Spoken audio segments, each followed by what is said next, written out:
Hello, and welcome to my tribute to home console gaming. In this video, I will show you all of the home consoles I ever had throughout my life, and even touch upon some of the ones I wanted but never owned. Feel free to leave a message and let me know what home console games you had growing up and what your favorite one is, as well as your favorite games for that unit. At the end of the video, be sure to click the Greenie 007 symbol to subscribe. So let's get started. Now, most people know that Pong from 1972 started the video game revolution for the most part. For what it was, it provided hours of entertainment to its players. Now, these days, I find it an utter bore of a game. I just can't play it. Atari released the home version of Pong in 1975, which was quite a high seller. Other games started to surface, though, through the 70s, like Breakout, Gunfight, Checkmate, and Space Invaders. A few of these I specifically mentioned because they were associated with the first home console gaming unit my family had circa 1979, called the Bally Arcade. It's also called the Bally Astrocade, which is roughly the same thing, but ours was the Bally Arcade.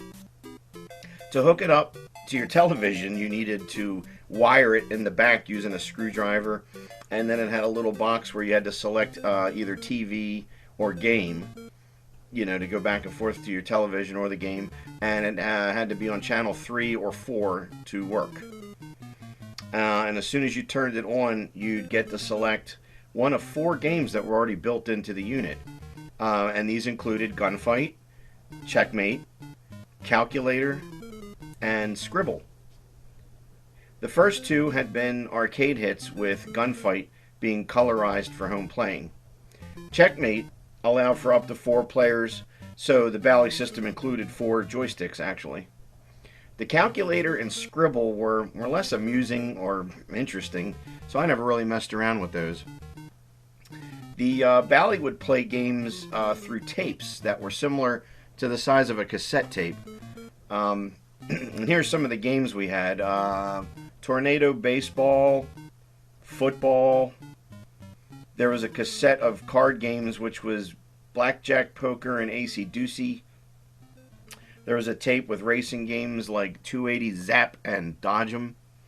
There was a tape with like military missile games. One was called Seawolf, and I think the other one was just called Missile. And then my favorite was Space Invaders. A little different than the arcade version, definitely better than the Atari 2600 version, and it was in a very nice colors, and I really enjoyed it. So then a few years later, when Pac-Man was popular, the Bally did their own version called Muncher, which actually far surpassed the Atari 2600 version. And if everybody remembers, that Pac-Man for Atari 2600 really sucked. Overall, the Bally Arcade was a good console, but it didn't catch on as much as Atari would. And, I started losing interest in playing it, within a couple years. And that brings us to the Atari 2600.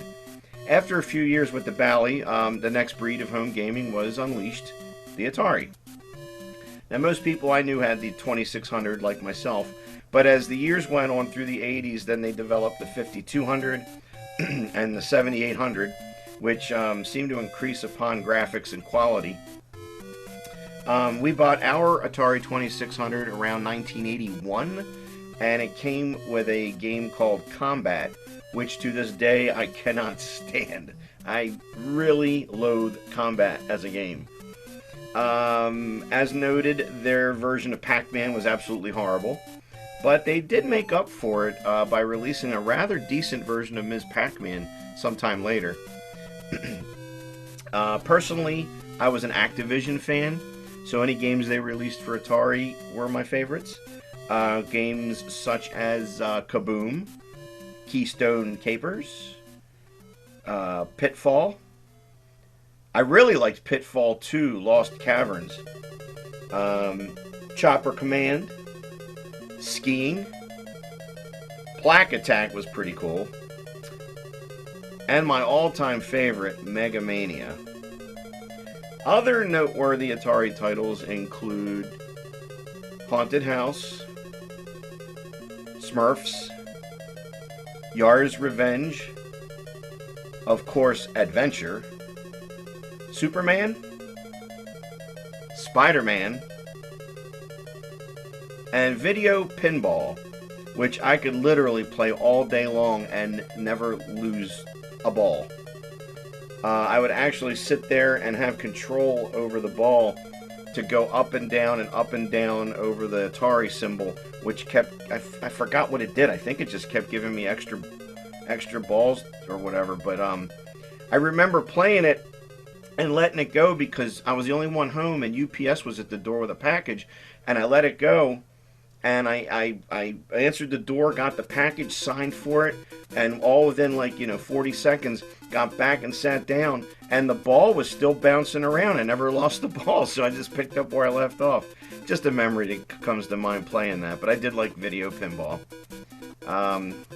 Alas, as the 80s moved forward and arcades were becoming more packed with quarter-toting patrons, home gaming continued to grow with systems such as the aforementioned Atari 5200 and 7200, respectively, as well as Odyssey 2, ColecoVision, and Intellivision. Now, I never owned any of these systems, nor did I ever really get to play any of the games on them. I never knew anybody who owned those home consoles. Now, of course, through the wonder of emulators, I've been able to see what I was missing back in the day. So I've been able to check the ColecoVision and Intellivision emulators and play the games. And yeah, they were a step up, but not like the arcade. So now it's 1986, and Atari is starting to get old. Good timing, as it is around this time the next breakthrough in home gaming would be released. Of course, the Nintendo Entertainment System, or NES. The unit came with Super Mario Brothers, and I think Duck Hunt, or either both or just Super Mario Brothers. Somehow I remember Duck Hunt coming with it, or maybe that's if you bought the package that had the light gun. Super Mario Brothers, though, that was one game I would never leave the house for. I was glued to Super Mario Brothers and pretty much mastered it within 2-3 months at the most. Yeah, so there was a laser gun. I think I bought mine separately. And I think I had Duck Hunt, and I had this really cool game called Gumshoe, where you kept shooting the detective, and you just had to keep him floating in the air or something. You couldn't let him drop. That was kind of neat. The graphics were a few steps up from the Atari 2600, and specialized Nintendo games such as Donkey Kong and Donkey Kong Jr. practically mirrored their arcade counterparts, save for that the fourth levels were missing on both. So for Donkey Kong, the Mud Pie Factory is missing. It's just the other 3 levels. Some of my favorite games for the NES include Excite Bike, Blades of Steel, Castlevania, Double Dragon, Kung Fu Master, and Marble Madness. Now, some will put The Legend of Zelda near or at the top of their list, and it is a classic. I don't take it away because, I know it's made such an impact, but I personally could never get into that game for some reason. It's just not my thing, I guess. I don't know. Never got into it. So, by the end of the 1980s, I found myself looking for something different. It was 1989, and a friend of mine invited me over to play his Commodore 64 computer. And it was certainly different than, the home console units I'd owned. It ran off, a computer processor, had a disk drive, which ran those square floppy disks.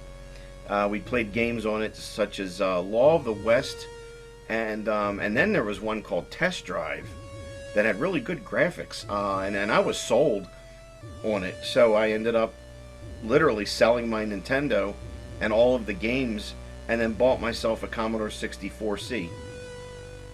And my friend's cousin had ways to, I don't know, I don't want to use the word hack games, but he was able to crack them to where he could copy them.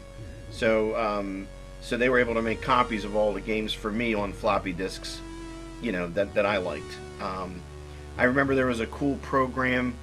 Some of them were just programs that I would just sit there and watch. They weren't even playable. You just sat there and watched people who had like encoded them or programmed them.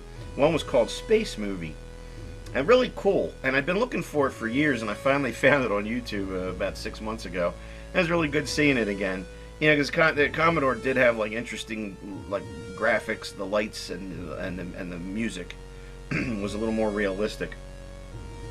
So around this time, I had another friend who had a Sega Genesis, and I remember going to his house and playing Sonic the Hedgehog. But I never really had an interest in that console, and Sonic was a cool game, but that one never really grabbed me.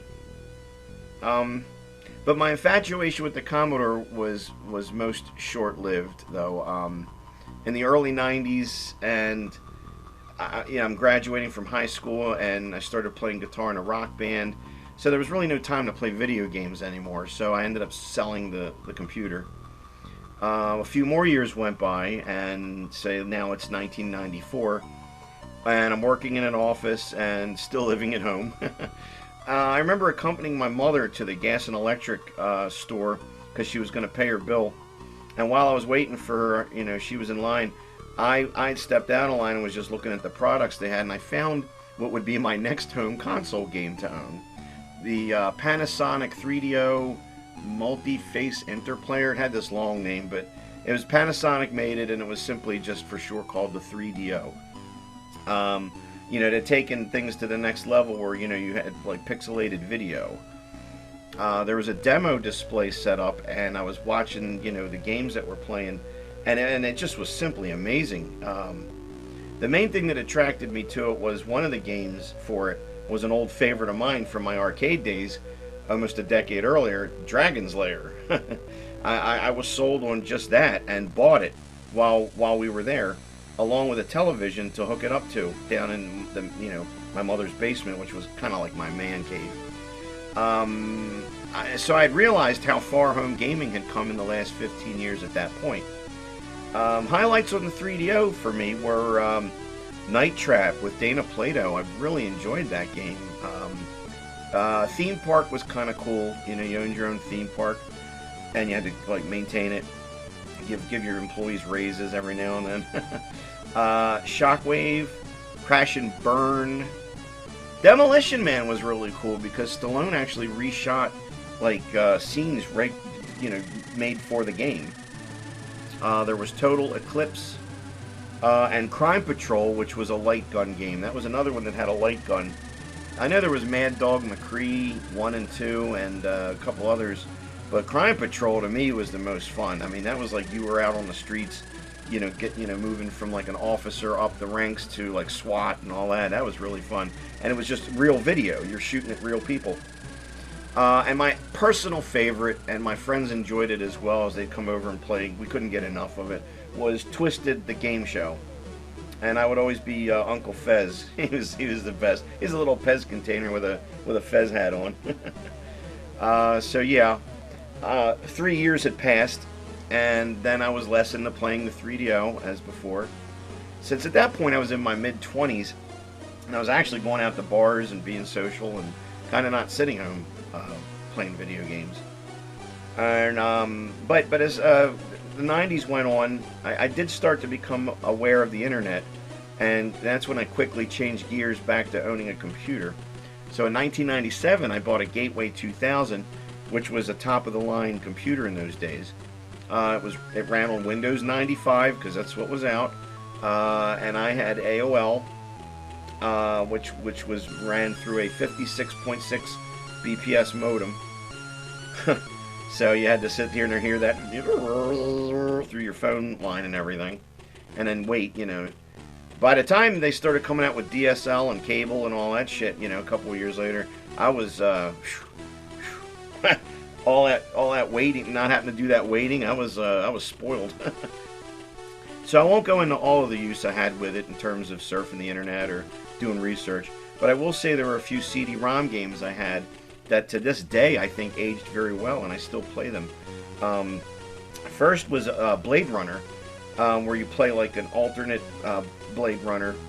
I think it runs along the same timeline as like what Deckard's doing from the movie. And this ran off of like 4 discs, and I was like simply addicted to it. I mean, it was just a lot of fun. And the game had several finales. I think there were like 8 or 9 different endings to it. And it was this was all depending on which decisions you made along the way. And I tell you, I've played it several times, and I've reached the end a few times, and every time I got to the end, I was always a replicant. But I would do something different. I would either escape with the other replicants, or I would just terminate the other replicants, or what, I just throw my own ending in there. Then there was Titanic: Adventure in Time, where it's like the 30s or the early 40s, and it's World War II, and you were on a mission on the Titanic that you screwed up, and it's like there's a blitzkrieg or something outside, which there's an explosion, and you're blown back on board the Titanic, given a second chance to make it right and do your mission the right way. I found that to be a lot of fun.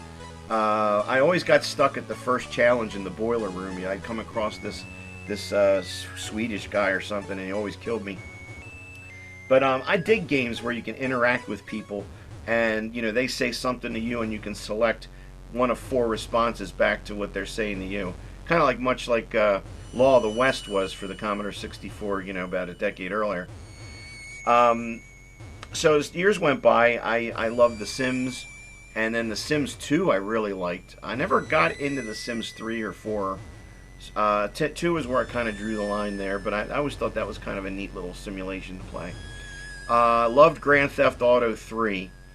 To this day, I'm still hooked on 3. I know there's 4 and 5, and I guess 6 is coming out or whatever, but 3 is just a personal favorite of mine. Around 2008, I bought a Nintendo Wii after finding out that, your movement would affect the gameplay. To me, that was like as cool as sliced bread. I had a really good time with the 100-pin bowling. But I didn't own it that long. I was more on playing any games on my PC. Even to this day, I still like playing games on my PC. Now, I like game shows, so on my PC I have games like Deal or No Deal, The Price is Right, Press Your Luck, The $100,000 Pyramid. You Don't Know Jack is a lot of fun. They always insult you. And it's a game that shows just how stupid I am. If one were to consider the next phase in home gaming, I will make mention of the MetaQuest 3 virtual reality headset that I have, that I recently acquired. Now, I bought the first model around 4 or 5 years ago, and it was just called Oculus Quest. It was just the first one. Then they had a second one. I didn't mess with that one. Some of the games and experiences are breathtaking and all out amazing. Now, my personal favorites in virtual reality land are, I believe it's called Richie's Plank Experience. I forgot the guy's name. I think it's Richie, but it's called Plank Experience, and you're like all hanging off the roof of a high-rise, looking down, and you're just standing on this plank. I'm terrified of heights. I mean, it puts you into perspective. You could be standing safely in your living room or your basement on the carpet, and it gives you the illusion that you could fall to your death. Back to the Future pinball is a lot of fun. The miniature golf is really fun.